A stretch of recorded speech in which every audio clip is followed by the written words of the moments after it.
Welcome to the story of a man who painted beauty with pain. A man who turned loneliness into light, who gave the world over 2,000 paintings, but died believing he was a failure. He never saw fame. He never felt success. He was rejected, misunderstood, and left alone in silence. But he never stopped painting. He painted until the very end, not for money, not for fame, but because his soul was screaming for color. This is not just a story about art. It's a story about what happens when the world doesn't understand you, and you keep creating anyway. It's about finding meaning inside madness, about how pain can be powerful, and how beauty can survive even if the artist does not. Vincent van Gogh's life was full of struggle. But from that struggle came some of the most powerful, emotional, and unforgettable paintings in human history. He didn't paint what he saw, he painted what he felt. And that's what made him immortal. So get ready for a story that will touch your heart, break it, and rebuild it again with every brushstroke. And yes, this video is also great for your English. As you listen, you will hear real emotional English used in the most powerful way. It will help you understand deep vocabulary, practice listening, and feel every word. So sit back, turn the lights down, and let me tell you the story of Vincent van Gogh, the man who painted his pain. Part 1.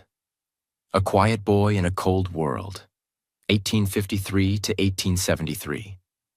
Let us begin. Not with paintings, not with colors, but with silence. Because Vincent van Gogh's story begins in silence. He was born on March 30th, 1853, in a small village called Zundert in the Netherlands. The weather was often gray, the fields were flat, the winds were cold. But the silence wasn't just outside. It lived inside him. Here's something most people don't know. Vincent was born exactly 1 year after his parents' first son died. A baby also named Vincent. That child had died during birth. So when the second Vincent was born, they gave him the same name, the same birthday, the same place. Can you imagine growing up with your own name already written on a grave? Every time he walked to church, he passed a tombstone with his name on it. It said, Vincent van Gogh, born March 30th, 1852. Died March 30th, 1852. He was born into grief, not joy. He didn't just carry his name. He carried the ghost of a brother he never knew. Vincent's father was a Protestant pastor, strict and cold. His mother was serious, focused, and deeply religious. Vincent was not playful. He was not easy to raise. He was sensitive, quiet, and different. He liked to walk alone in fields. He stared at flowers for hours. He talked more with nature than with people. Other children didn't understand him.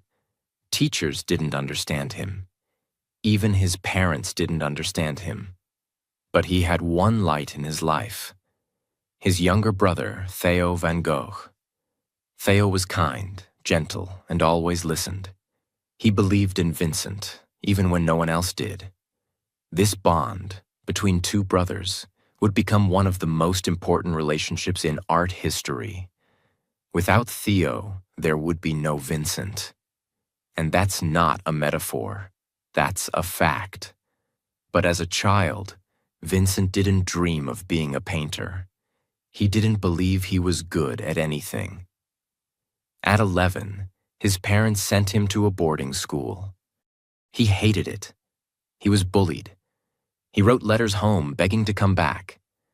But his father said, "You must become a man."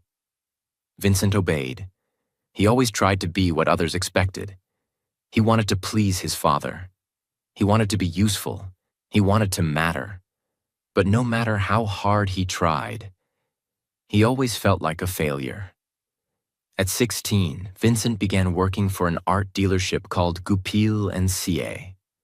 His uncle helped him get the job. He was sent to The Hague, later to London, and then to Paris. For the first time, Vincent touched art every day, but not by painting it. He sold it. And for a short time, he was happy. He walked through the streets of London with a book in his coat pocket. He fell in love with a woman named Ursula, the daughter of his landlady. He dreamed of marrying her. He told her how he felt. She laughed. She said she was already engaged. Vincent's heart shattered. He didn't understand. He thought love would come if you were honest. But the world wasn't fair. The world didn't care. That rejection hit him hard. And it stayed. After that, Vincent's behavior changed. He became serious, strange, obsessed with religion. He stopped caring about selling art. He stopped talking to customers. He began quoting Bible verses at work. Soon he was fired, but he wasn't angry. He thought, maybe this is a sign.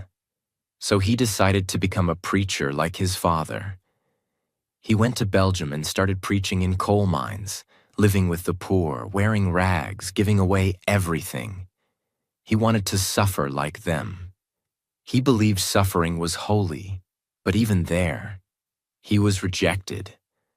The church said he was too extreme, too emotional, too unstable. He was sent away again. Vincent was now 27 years old. He had failed as a son, failed as a salesman, failed as a preacher, failed as a man. No job, no love, no future. But in this moment of complete failure, something new appeared. A voice inside him said, "Then I will be a painter." After being dismissed from the church mission in Belgium, Vincent wandered alone through the gray, cold streets of Borinage, a coal mining region. He had no job, no money, and no direction. But he had one thing left: a deep need to express something that words could no longer carry. He lived among the miners, men with blackened faces, coughing from dust, their hands cracked from work. He saw their wives washing clothes in freezing rivers. He saw children with bare feet and empty stomachs. He shared their food, slept on the floor, and wore the same torn clothes they did. The church called him too extreme, but he wasn't trying to impress anyone anymore. He just wanted to understand suffering, and more than that, to capture it. That's when a thought struck him. If he could not preach with words, maybe he could preach with colors. He began to draw the people he saw, the miners, the mothers, the hungry children, their tired eyes, their hard lives. His drawings were rough, simple, but honest. Every line carried feeling. And for the first time, Vincent felt that he was doing something real, something that came from his heart. He decided, I will become an artist. It was 1880. He was 27 years old. Most artists start young. He was beginning when others gave up. Vincent didn't have money for paint, brushes, or canvas. He used charcoal, pencils, and cheap paper. He taught himself anatomy, perspective, and shading by copying books and studying the Bible. He studied nature, the way light touched the fields, the way shadows moved across faces. He believed that to paint life, you must first live it. His first real mentor was his cousin by marriage, Anton Mauve, a professional painter in The Hague. Mauve helped him learn how to mix oil paints and prepare canvases. Vincent respected him deeply, but his relationship with him also became complicated, just like most relationships in his life. Because Vincent wasn't easy to handle. He was emotional, impatient, and obsessive. He could work for days without eating, then collapse from exhaustion. He wanted every painting to be perfect, not in technique, but in truth. Mauve once told him, "You have talent, Vincent, but you must learn to control your emotions." Vincent replied, "If I control my emotions, there will be no art." That was his truth. During his time in The Hague, Vincent met a woman named Clasina Maria Hornick, known as Cien. She was a poor woman. She had been a seamstress, a prostitute, and a single mother of a small daughter. Most people looked down on her, but Vincent saw something different. He saw human pain, and he wanted to protect her. He invited Cien and her daughter to live with him. He gave them food, a bed, and his care. He painted her many times, sometimes holding her child, sometimes sitting alone, sometimes sewing quietly by the window. For Vincent, it wasn't just love. It was compassion. He wanted to show that even the poorest people deserve dignity and beauty. But society didn't understand. His family was horrified. They said she was a disgrace. His father called the relationship sinful. Even his mentor Mauve stopped speaking to him. Vincent defended Cien fiercely, but deep inside he was breaking again. After 2 years, the pressure became too heavy. He had no money, no support, and too much emotional weight. He left her. It destroyed him. But he also knew he couldn't help her if he couldn't even help himself. This heartbreak bled into his art. You can see it in his early paintings, filled with dark browns, blacks, and deep grays. They were heavy, sad, but full of truth. After leaving The Hague, Vincent returned to live with his parents in the Dutch village of Nieuwenen. He set up a small studio in their house and began painting the peasants and workers who lived nearby. His father still didn't believe in him. He thought painting was a childish dream. But Vincent worked harder than ever.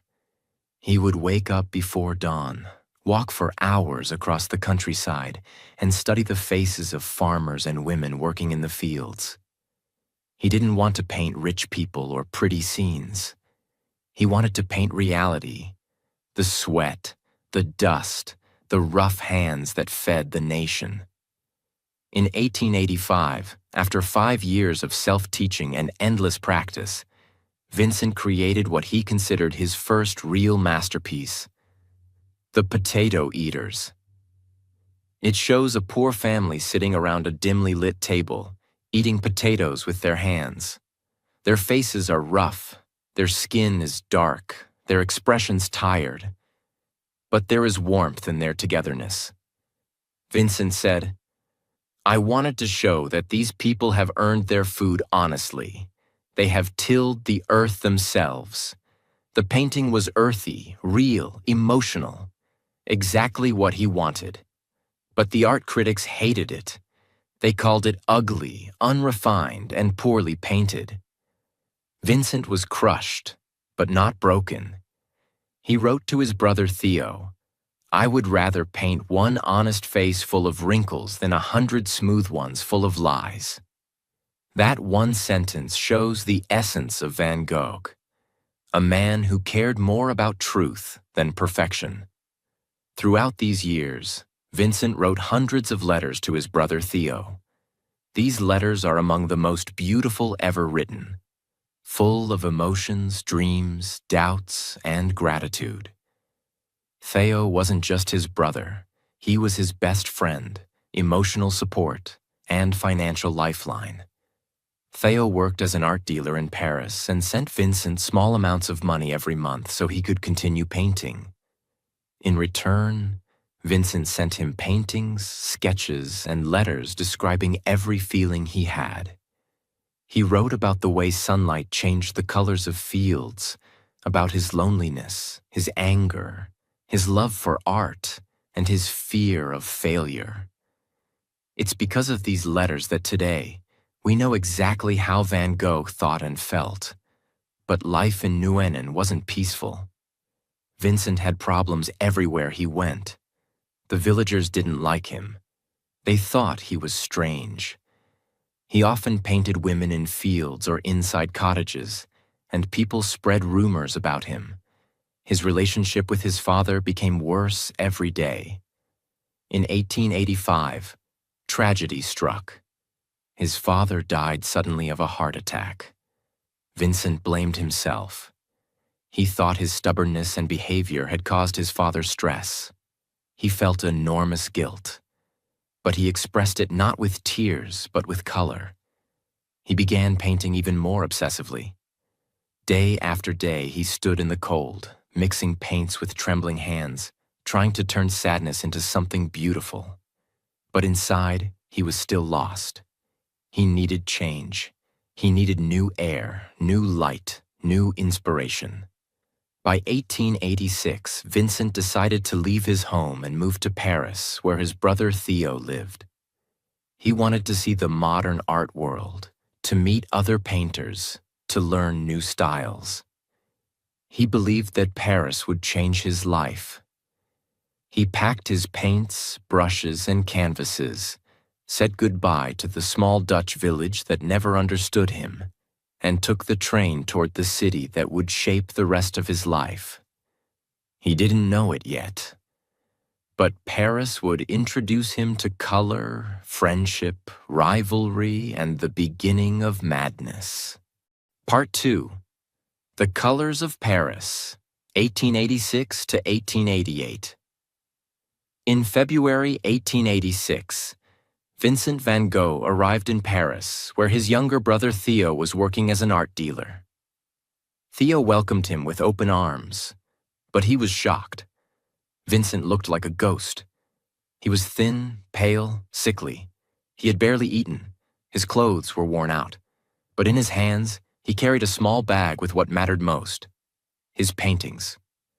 When Theo saw them, dark, heavy, brown-toned, he was silent. Because Paris was different now. The world of art had changed. A revolution was happening. Impressionism. At first, Vincent hated what he saw in Paris. Artists were painting bright pinks, blues, and yellows. They weren't focused on deep emotion or suffering. They were painting the beauty of the moment. He thought it was shallow, too easy, too happy. But then, something happened.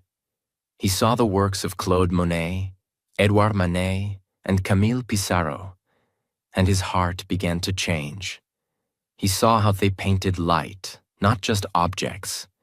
He saw how colors could sing, how shadows could glow, and how a painting could feel alive without being dark. He studied them quietly. He didn't copy. He absorbed. Slowly, his own work began to change completely. Instead of browns and blacks, he began using oranges, blues, greens, purples, and golds. He stopped painting peasants and started painting city streets, bridges, flowers, cafes, and self-portraits. In just 2 years, his style transformed so much that even Theo couldn't believe it. He began painting with faster strokes, using thick layers of paint, called impasto, creating texture, movement, and emotion in every brushstroke. He painted what he felt, not what he saw. His self-portraits became a mirror of his emotions. In one, his eyes look calm. In another, full of fire. In some, he looks like he hasn't slept in days. Because he hadn't. He worked constantly. Sometimes he painted 3 to 4 canvases a day. He barely ate, barely rested. He drank coffee and smoked constantly, just to keep going. Vincent once said, "I put my heart and soul into my work, and I lose my mind in the process." And that's exactly what was happening. Paris wasn't just about color. It was about connection. Theo introduced Vincent to a new world of artists. Many who were not yet famous but would become legends in the future. He met Paul Gauguin, intense, proud, and mysterious. Henri Toulouse-Lautrec, short, wild, and brilliant. Émile Bernard, young and experimental. Georges Seurat, the creator of pointillism. They all debated, argued, drank, and painted together. They sat in cafes, smoked cigarettes, discussed truth, beauty, light, religion, madness, and technique. But even here, Vincent struggled. He had strong opinions. He was emotional, direct, and often rude. He spoke honestly, but sometimes his honesty hurt people. Some artists loved him.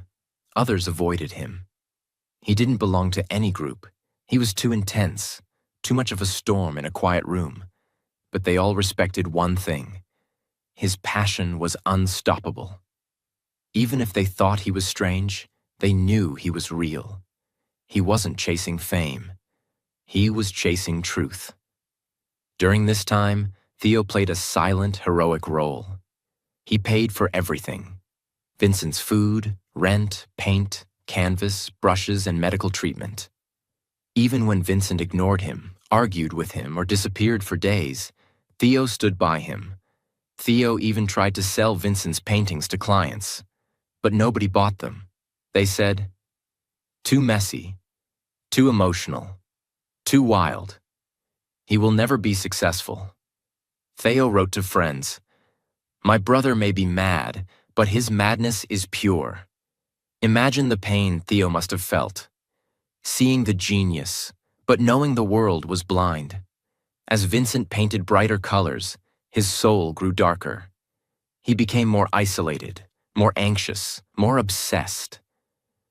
He drank heavily, mostly absinthe, a strong and dangerous alcohol.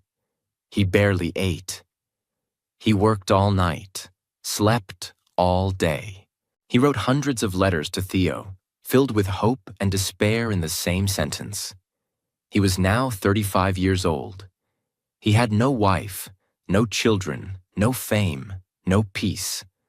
Only art, loneliness, and Theo. He started having hallucinations, hearing voices, and falling into deep depressions.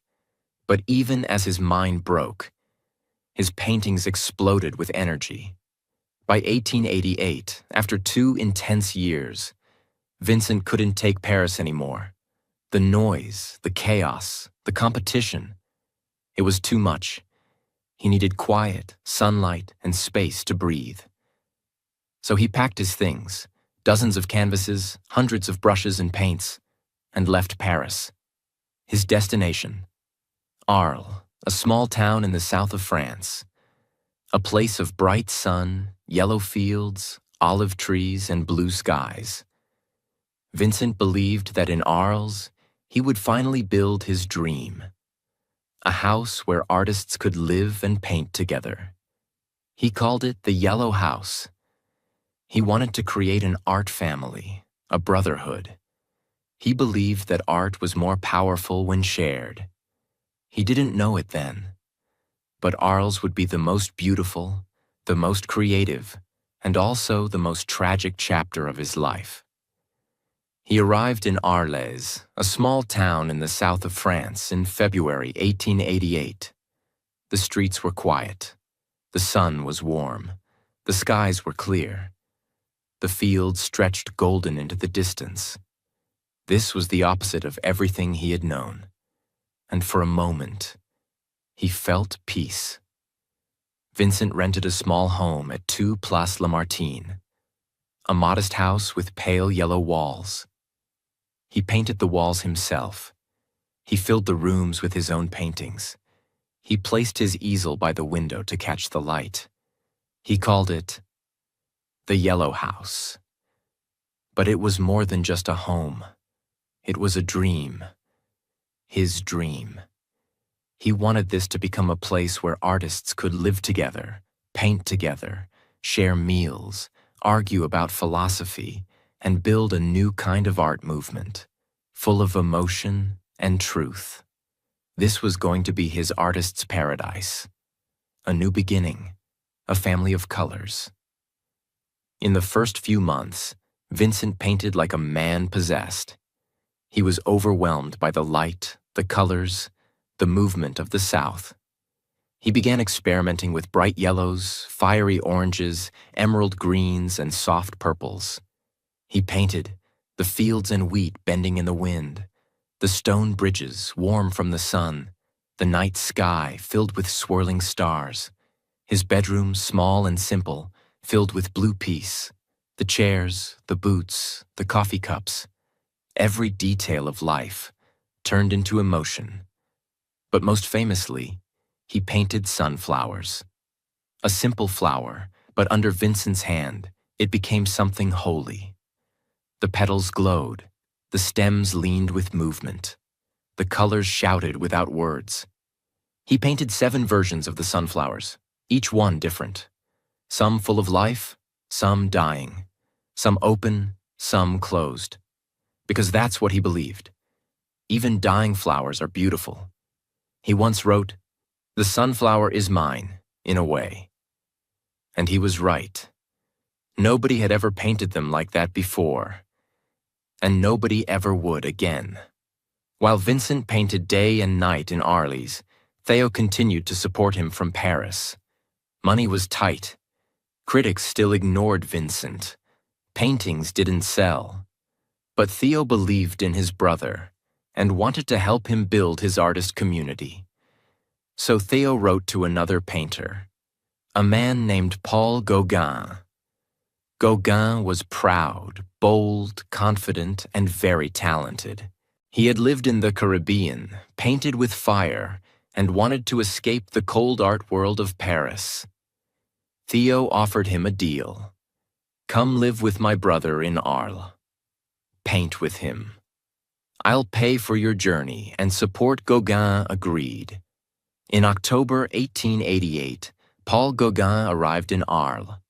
Vincent was excited, more than excited. He had spent months preparing the yellow house, painting new canvases, arranging the furniture, even decorating Gauguin's room with sunflowers. To Vincent, Gauguin wasn't just a guest.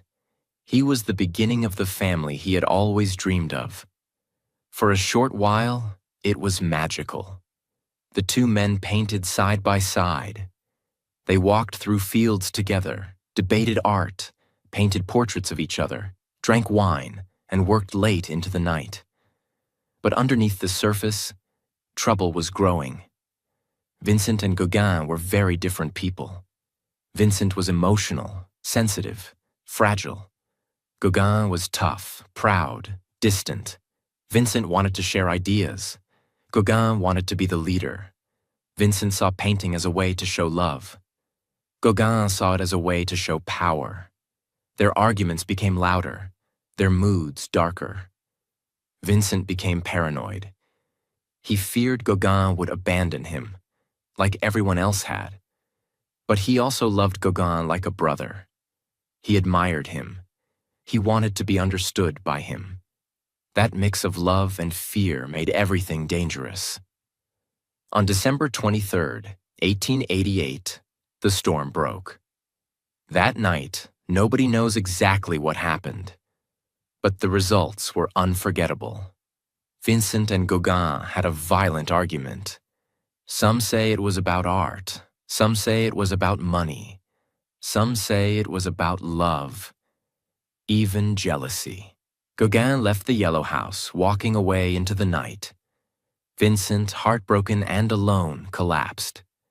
Then, in a moment of pure emotional and mental breakdown, Vincent took a razor and cut off his own left ear. Not a scratch, not a cut. He sliced off the whole ear. He then wrapped it in cloth, walked down the street to a nearby brothel, and handed it to a woman named Rachel, saying, "Keep this carefully." Then he collapsed from blood loss and shock. He was found the next morning, barely alive, and taken to the hospital. News spread across Arles. The mad painter has mutilated himself. Gauguin left immediately. He never returned. The yellow house, Vincent's dream of community, was shattered. Vincent stayed in the hospital for weeks. He was diagnosed with acute mania with generalized delirium. In today's words, that might mean bipolar disorder, schizophrenia, or severe depression with psychosis. But in 1888, no one truly understood. The town of Arles now feared him. They signed a petition saying he should be locked up. He was no longer the artist. He was the madman. But even in the hospital, he painted. He painted the doctors, the walls, the patients, the gardens. He painted with his bandaged head, trembling hands, and a broken spirit. Because he didn't know how to survive without art. During this period, he wrote some of his most emotional letters to Theo. He apologized. He cried on paper. He begged for forgiveness. He tried to explain the storm in his mind, but even he didn't understand it. He wrote, "I am not mad, or at least not always, but sometimes the darkness is louder than the light." Theo never gave up. He never blamed him. He simply said, "Paint when you can. Rest when you can't. I will be here." That love, pure, unconditional, kept Vincent alive. In January 1889, Vincent was allowed to return home. But it wasn't the same. The yellow house now felt empty, haunted. His neighbors avoided him. Children ran away when he walked by. He tried to paint again, but the silence inside the house was too loud. The dream was dead. The family he imagined had vanished. He knew he couldn't stay. So in May 1889, Vincent made a decision that shocked even Theo. He voluntarily admitted himself into a mental hospital, not because he was forced, but because he was afraid of himself. He went to Saint-Rémy de Provence, a former monastery turned into an asylum. It was quiet, surrounded by gardens, fields, and stone corridors. He brought his paints with him, and there, in that silent place, he created miracles. Part 3, The Starry Night and the Storm Within, 1889 to 1890. The gates of Saint Paul de Moselle Asylum closed behind him in May 1889. Vincent van Gogh entered not as a prisoner, but as a man who was terrified of what his own mind might do next. The asylum stood outside the small town of Saint-Rémy de Provence, in the south of France. Once it had been a monastery. Now it was home to about 30 men suffering from mental illness. Thick stone walls kept the world out, and the patients in. The rooms were small, with iron bars across the windows. At night, the wind howled through the olive trees outside, echoing like ghosts. But Vincent did something no one expected. Instead of despairing, he made the asylum his studio. His cell was bare, a bed, a chair, a small table. But from the narrow window, he could see the gardens, and beyond them, the hills of Provence. That small rectangle of sky became his universe.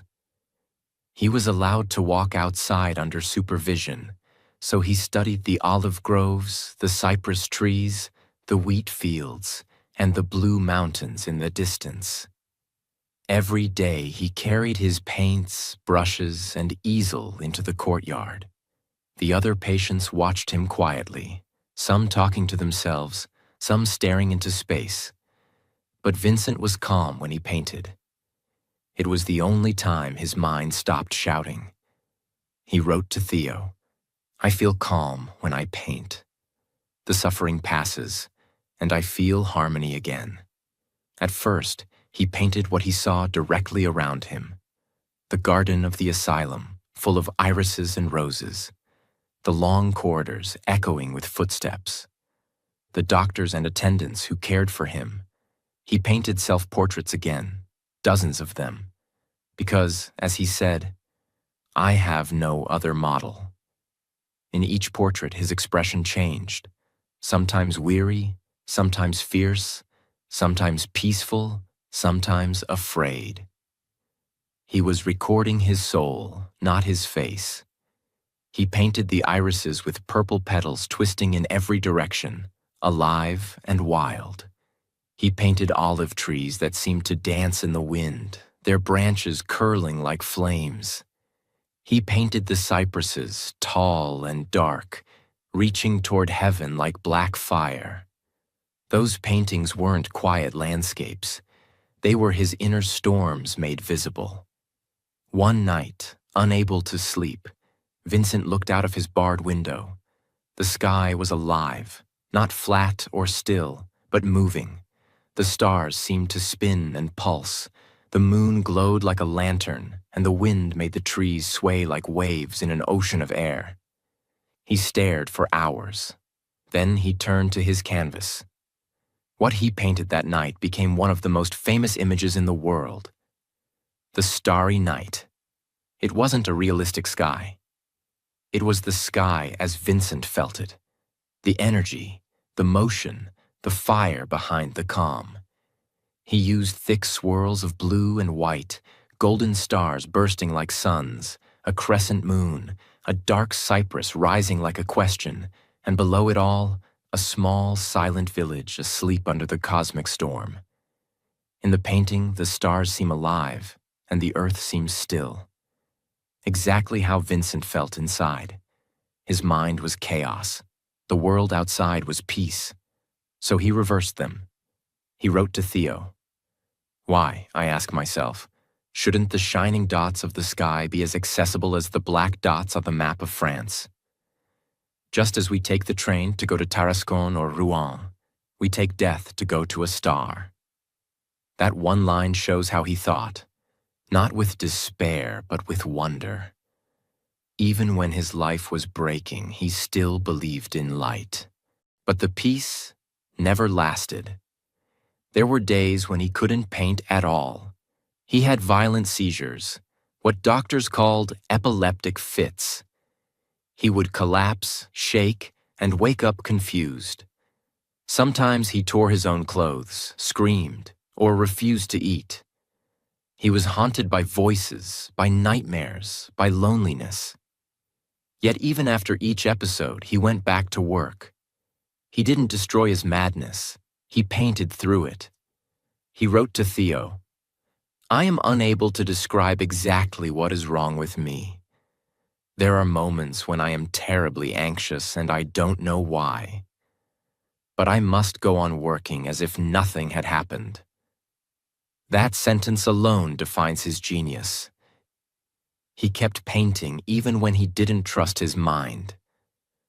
Throughout his time in Saint-Rémy, Vincent wrote over 150 letters to Theo.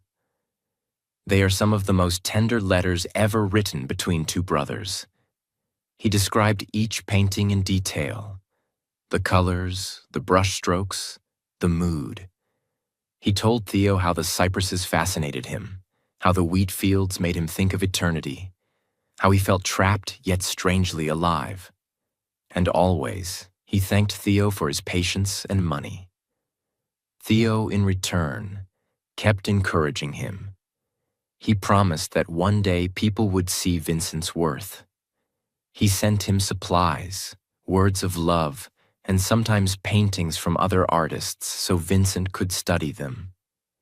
This connection was Vincent's only thread to the outside world, his only proof that someone still cared. During that single year in the asylum, he produced more than 150 paintings, an almost impossible number given his illness. Among them were the starry night, wheat field with cypresses, the olive trees, irises, the garden of the asylum, self-portrait with bandaged ear, the reaper, the sower. Each of these works glows with movement, skies swirling, fields vibrating, trees twisting. It was as if his brush was breathing. Every painting was both a prayer and a scream. Doctors noticed that when he painted, his mind seemed clear. So they encouraged him to continue. Painting became his therapy, his medicine, his reason to stay alive. By early 1890, Vincent's condition improved slightly. He was calmer, more focused, and longed to see the world again. He missed the sound of people, the smell of Paris, and above all, he missed Theo, who had just become a father to a baby boy, Vincent Willem van Gogh, named after him. When Vincent read Theo's letter telling him that his nephew would carry his name, he cried. He felt, perhaps for the first time, that his life had meant something. But there was also a quiet fear. Theo's health was failing. He was overworked and poor. He wrote that the Paris air was heavy, his wife was tired, and money was scarce. Vincent felt guilty. He thought he was a burden. He wrote, "If I could be of some worth, if only to ease your burden, I should be glad to do so. But it seems I am fit for nothing." Still, he wanted to try again. He asked the doctors if he could leave the asylum and paint in freedom once more. After a year of treatment, they agreed. In May 1890, Vincent left Saint-Rémy. He carried with him his paints, his canvases, and his endless hunger for light. Part 4. The Final Days and the Immortal Legacy, 1890 and beyond. When Vincent van Gogh stepped out of the train at Auvers-sur-Oise in May 1890, the air smelled of wheat and rain. The village lay just a short ride from Paris, but felt like another world. Quiet, green, full of winding lanes and gentle hills. After a year inside the asylum at Saint-Rémy, the wide-open sky felt like freedom itself. He carried only a small bag, a few shirts, sketchbooks, brushes, paints, and canvases. Everything else he owned, every dream, every wound, was inside him. Vincent found a room at Auberge Ravoux, a simple inn run by Arthur Gustave Ravoux and his family. His tiny room was under the roof. One window, a wooden bed, a narrow table, and a chair. It cost him 3.5 francs a day, including meals. He paid with money Theo sent every month. Just across the village lived Dr. Paul Gogh, a physician who treated artists. He was eccentric, with long hair and deep eyes, but he truly cared for painters. Dr. Gogh loved art. His house was filled with paintings and the smell of turpentine. Theo had written ahead, begging him to watch over his brother. When Vincent met Gogh, he liked him immediately. "He is as ill and as nervous as I am," he joked in a letter. "But at least he is a friend." Gogh encouraged him to paint the gardens, the roofs, the wheat fields, anything that calmed his mind. Those last weeks were a storm of creation. In barely 70 days, Vincent produced more than 70 paintings, almost one every day. He painted with fury and peace at the same time, as if racing against something invisible. He painted the church at Auvers, rising like a blue shadow against the sky. Wheat field with crows, where the yellow earth meets a dark, stormy horizon. Portrait of Dr. Gogh, with hands folded and eyes full of melancholy. Thatched cottages, the town hall, the White House at night, and countless fields of wheat bending in the wind. Locals often stopped to watch him work. They saw a man with fiery red hair, straw hat, and a worn blue coat, standing for hours under the sun. Sometimes he muttered to himself. Sometimes he sang. He never seemed tired.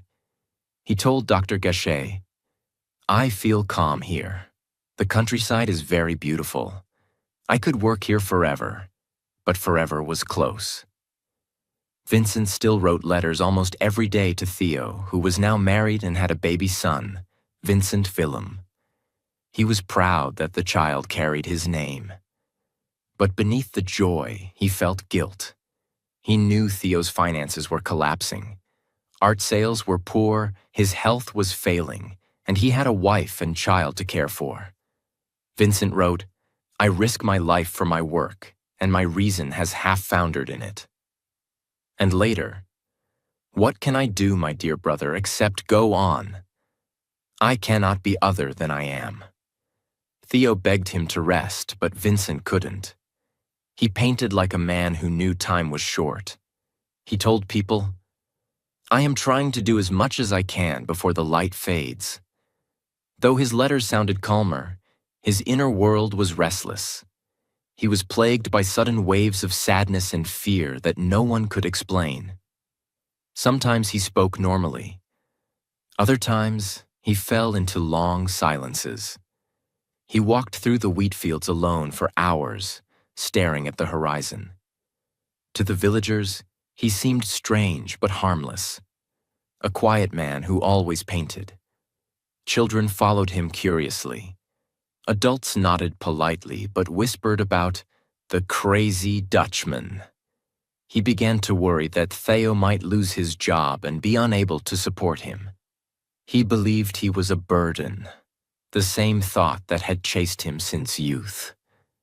The more he painted, the more he felt he was painting against his own despair. That Sunday morning was bright and warm. Vincent left the inn after lunch, carrying his paints and a revolver, probably borrowed from the innkeeper for scaring birds. He walked to the vast wheat fields outside the village. The sun glowed over the golden heads of grain, and crows wheeled in the air. He set up his easel. Nobody knows exactly what happened next. At some point that evening, a gunshot echoed across the fields. Later, as the sun went down, the painter was seen staggering back toward the village, holding his stomach. He had been shot in the chest. He climbed the narrow stairs to his small room and collapsed on his bed. When the innkeeper rushed to him, Vincent whispered, I wanted to kill myself. They called for Dr. Gogh. The bullet had missed his heart but lodged deep in his body. Surgery was impossible. He was in terrible pain, but calm. Gogh asked if he was suffering. Vincent said softly, the sadness will last forever. A telegram was sent to Paris.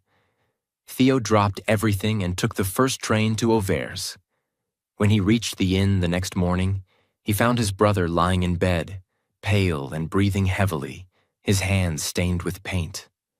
They spoke quietly for hours. Vincent told Theo not to blame anyone, that he had done it himself. He asked about his nephew, about Jo, Theo's wife, about the baby. Theo held his hand, weeping. Late that night, around 1 a.m. on July 29, 1890, Vincent took one last deep breath and died in his brother's arms. He was 37 years old. Theo wrote later, he wanted to die in peace, and I, who loved him, had to let him go. 2 days later, on July 30th, the people of Auvers carried Vincent's coffin to the small village cemetery. It was covered with sunflowers, wildflowers, and yellow dahlias. His canvases were placed against the walls around him.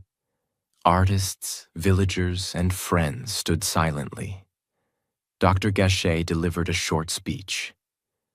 He was a great artist, more an artist than all of us together.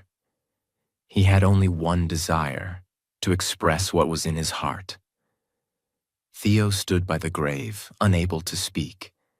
When the coffin was lowered, the air was heavy with the smell of wheat and paint.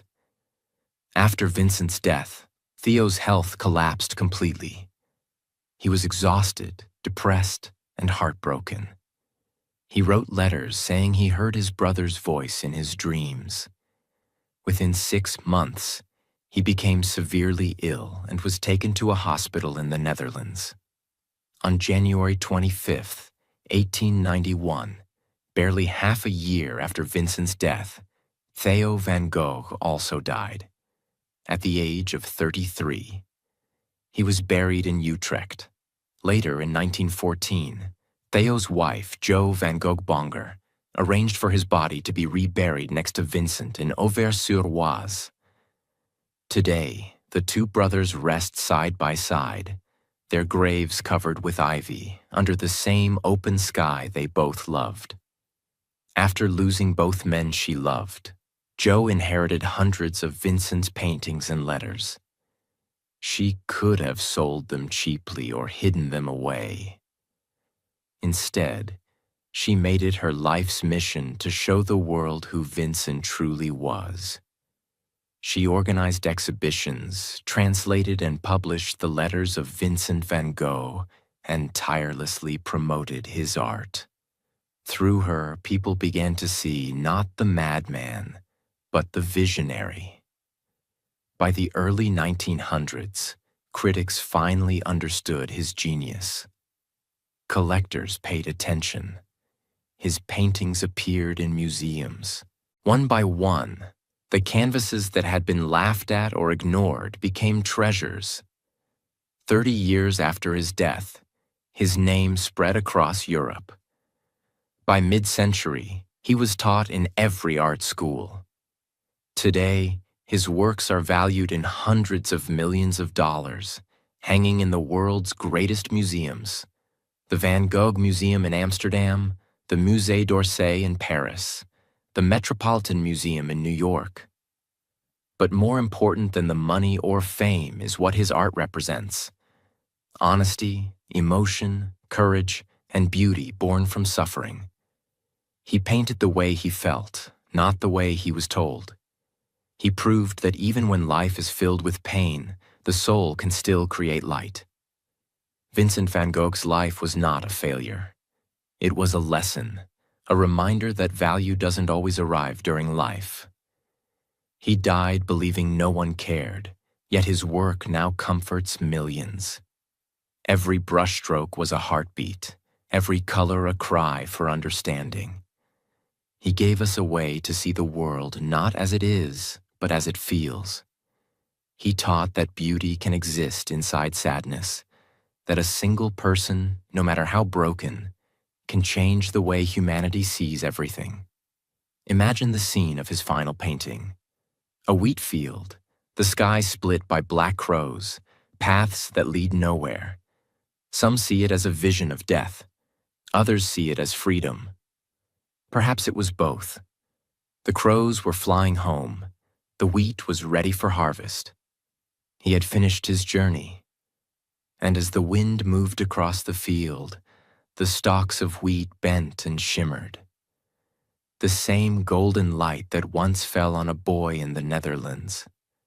The same light that filled the walls of a yellow house. The same light that still glows from every painting he left behind.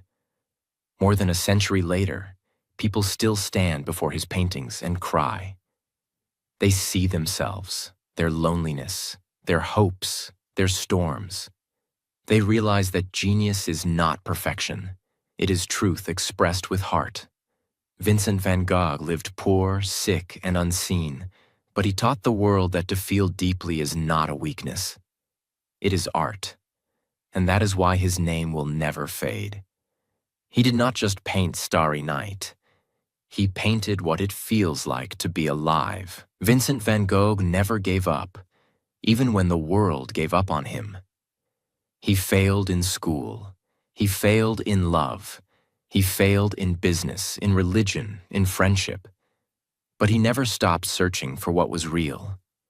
And when he found painting, he held on, not for money, not for fame, but because it was the only way he could stay alive.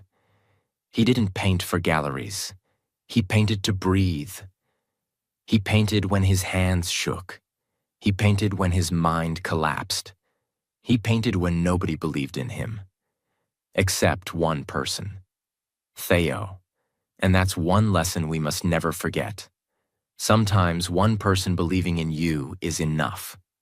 Enough to survive. Enough to keep creating. Enough to leave a mark on the world. Vincent taught us that you can be poor and still give something priceless. That you can feel broken and still create something whole. That you can die unseen and still become eternal. And most of all, he showed us that you don't have to be perfect to matter. You just have to be honest. Honest with your heart. Honest with your voice. Honest with your pain. Because someone, somewhere, one day, will finally understand. If this story touched your heart, if you learned something about art, about pain, or about life itself, then subscribe to this channel. We don't just tell stories, we share truth. We help you learn English with emotion, and we remind you that your story matters too. Thank you for being here.